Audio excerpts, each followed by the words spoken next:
Ay, grabe. Ito yung pinakahihintay kong araw. Sobrang saya sa pakiramdam na makita mo yung mga magulang mo na sobrang saya nila. Guys, yung mga magulang natin, patanda na. Kaya hanggat maaari, ibigay natin yung mga pagmamahal natin sa kanila.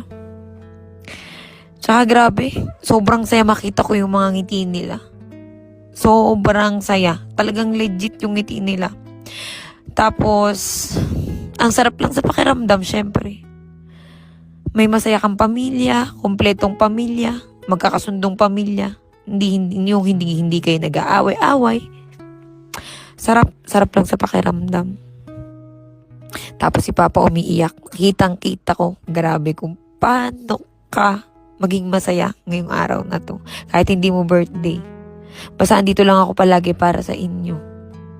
Hanggat kaya ko kayong pasisiyahin ko kayo. I love you, Ma, Pa. Charlene, I love you. Kaya kayo, ingatan nyo yung mga magulang nyo. Huwag kayong sasagot. Dapat priority nyo lagi